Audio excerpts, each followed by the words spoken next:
பிரபல நடிகர் கமலஹாசன் இரட்டை வேடத்தில் நடித்த படம் இந்தியன். கடந்த 96ஆம் ஆண்டு இயக்குனர் சங்கர் இயக்கத்தில் வெளியான இப்படம் ஒரு விழிப்புணர்வு அதிரடி படமாகும். இதில் கமலஹாசன் சேனாதிபதி என்ற வயதான சுதந்திர போராட்ட வீரராக நடித்திருந்தார். ஊழலுக்கு எதிராக போராடிய சேனாதிபதி இந்தியாவை விட்டு ஓடிப்போய் ஹாங்காங் செல்வதுடன் ஊழல் எப்பொழுதாவது திரும்பினால் திரும்பி வருவேன் என்று மிரட்டுவதுடன் இந்தியன் முதல் பாகம் முடிந்தது. இந்நிலையில் தற்போது 28 ஆண்டுகளுக்கு பிறகு இந்தியன் 2 படத்தை இயக்குனர் சங்கர் இயக்கியுள்ளார்.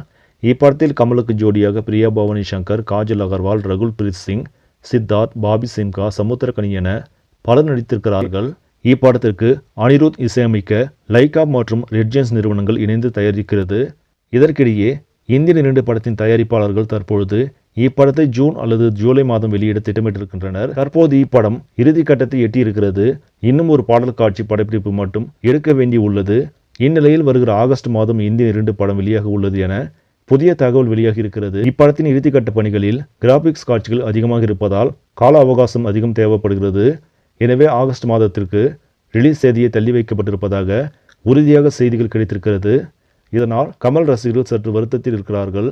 சரி நம்பளே, இந்த செய்தி உங்களுக்கு பிடிச்சிருந்தா லைக் பண்ணுங்கள், ஷேர் பண்ணுங்கள். மறக்காமல் சினி ஸ்டுடியோ தமிழ் சேனலை சப்ஸ்கிரைப் பண்ணுங்கள். அடுத்த வீடியோவில் சந்திக்கலாம். நன்றி.